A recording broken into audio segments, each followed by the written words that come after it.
بسم اللہ الرحمن الرحیم۔ شروع کرتا ہوں اللہ کے بابرکت نام سے جو بڑا مہربان اور نہایت رحم فرمانے والا ہے۔ آج کی ویڈیو میں آفاق سن سیریز جماعت ہفتم کی اردو کتاب میں سبق نمبر 2 نعت رسول مقبول خاتم النبیین صلی اللہ علیہ وآلہ وسلم کی مکمل تشریح کریں گے۔ تو چلیے چلتے ہیں پہلے شعر کی طرف۔ محمد مصطفیٰ محبوب داور سرور عالم، وہ جس کے دم سے مسجود ملائک بن گیا آدم۔ مصطفیٰ یہ رسول خدا صلی اللہ علیہ وآلہ وسلم کا لقب ہے، یعنی اللہ تعالیٰ کا انتخاب کیا ہوا۔ محبوب داور یعنی محبوب خدا، سرور عالم یعنی دونوں جہانوں کا سردار، مسجود ملائک یعنی حضرت آدم علیہ السلام۔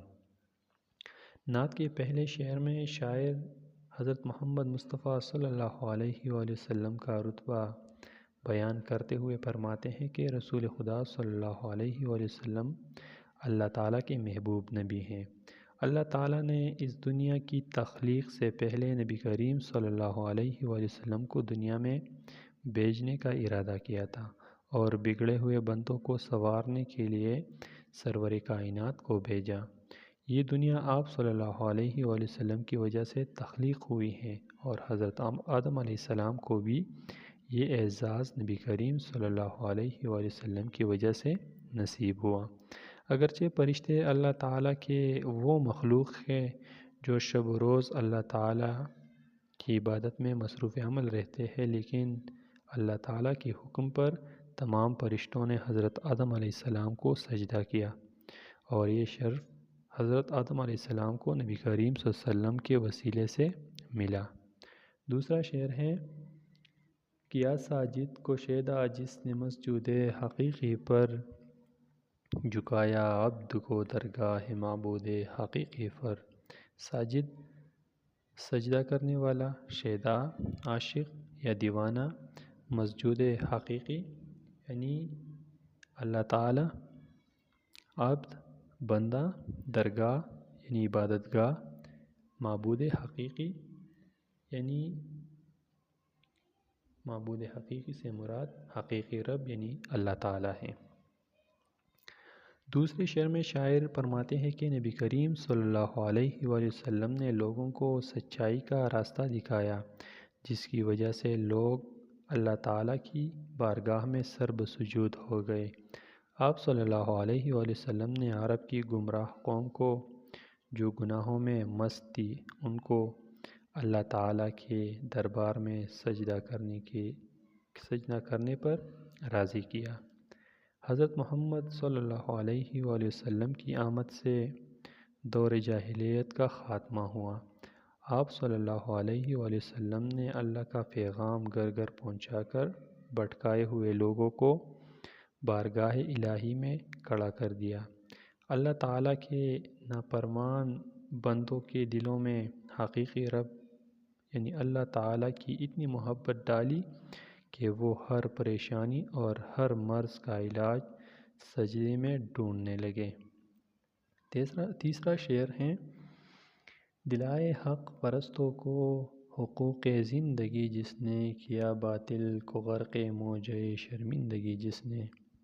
حق پرست یعنی ایک اللہ کو ماننے والے، باطل جھوٹا یا حقیقت سے انکار کرنے والے، غرق موج شرمندگی یعنی بہت زیادہ شرمندہ ہونا۔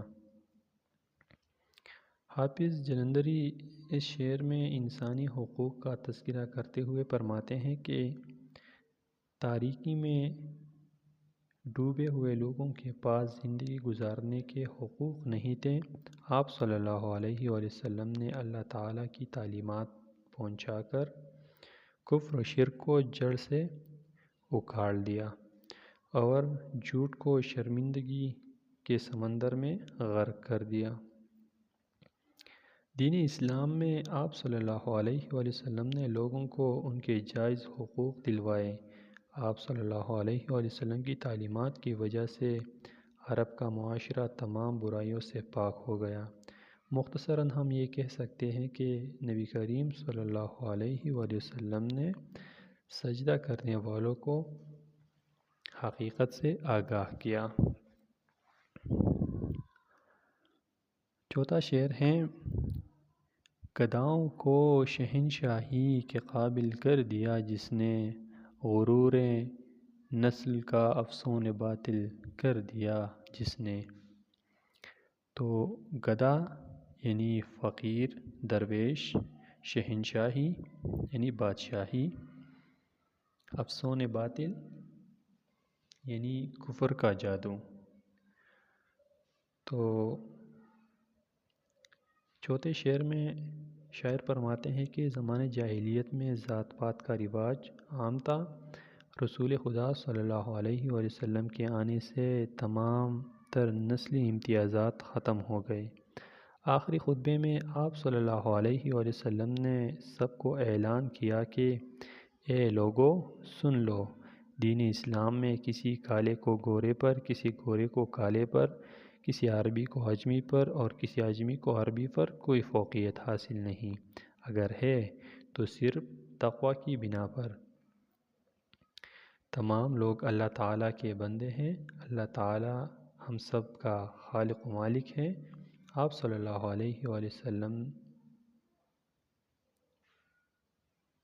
نے اپنی تعلیمات کے بل پر تمام تر نسلی امتیازات ختم کر دیا۔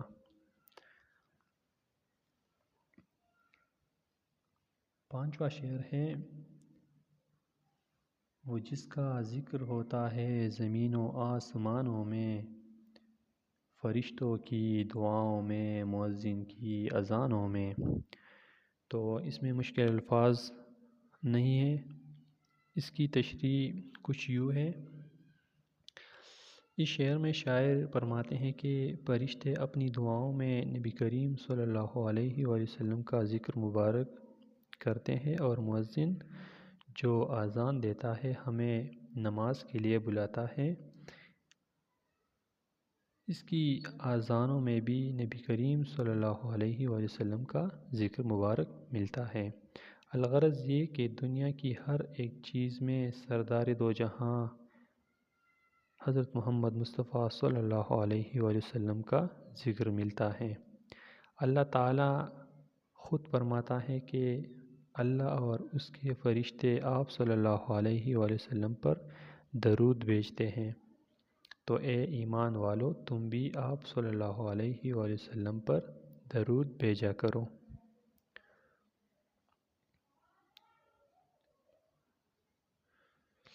چھٹا شعر ہے: وہ جس کے معجزے نے نظم ہستی کو سنوارا ہے، وہ بے یاروں کا یارا، بے سہاروں کا سہارا ہے۔ تو شاعر فرماتے ہیں کہ آپ صلی اللہ علیہ وآلہ وسلم خود بچپن میں یتیم ہو گئے تھے، دوسرے یتیموں کا درد وہ خوب سمجھتے تھے۔ آپ صلی اللہ علیہ وآلہ وسلم بے یاروں کے یار اور بے مددگاروں کے مددگار تھے، جن کا کوئی نہیں ہوتا تھا اس زمانے میں تو ان کو اپنے سینے سے لگاتے تھے۔ آپ صلی اللہ علیہ وآلہ وسلم نے بگڑے ہوئے معاشرے کو اپنے عمل اور قول سے اللہ تعالیٰ کی تعلیمات کو سنوارا، اور عرب کا معاشرہ پوری دنیا کے لیے ایک مثالی معاشرہ بنایا۔ آپ صلی اللہ علیہ وآلہ وسلم نے ان کے دلوں سے تمام تر برائیوں کا خاتمہ کیا۔ آخری شعر ہے: ثنا خواہ جس کا قرآن ہے، ثنا ہے جس کی قرآن میں، اسی پر میرا ایمان ہے وہی ہے میرے ایمان میں۔ تو آخری شعر میں شاعر محبوب خدا صلی اللہ علیہ وآلہ وسلم کی تعریف بیان کرتے ہوئے فرماتے ہیں کہ آپ صلی اللہ علیہ وآلہ وسلم کی حمد و ثنا قرآن کریم بیان کرتا ہے۔ شاعر کا کہنا ہے کہ اللہ تعالیٰ نے آپ صلی اللہ علیہ وآلہ وسلم کی تعریف میں پورا قرآن کریم اتارا ہے۔ قرآن کریم میں اللہ تعالیٰ خود آپ صلی اللہ علیہ وآلہ وسلم کی تعریف بیان فرماتا ہے۔ شاعر اپنے ایمان کی گواہی دیتا ہے کہ میں گواہی دیتا ہوں کہ حضرت محمد صلی اللہ علیہ وآلہ وسلم اللہ تعالیٰ کے آخری نبی ہیں، قیامت تک دوسرا کوئی نبی آنے والا نہیں ہے۔ تو امید کرتا ہوں کہ آپ تمام کو، جتنے بھی دیکھنے والے ہیں سننے والے ہیں، سب کو یہ ویڈیو پسند آئی ہوگی۔ امید کرتا ہوں کہ آپ لوگوں نے بھرپور استفادہ حاصل کیا ہوگا۔ تو اگلی ویڈیو کے لیے اپنے محسن کو اجازت دیجیے۔ اللہ نگہبان۔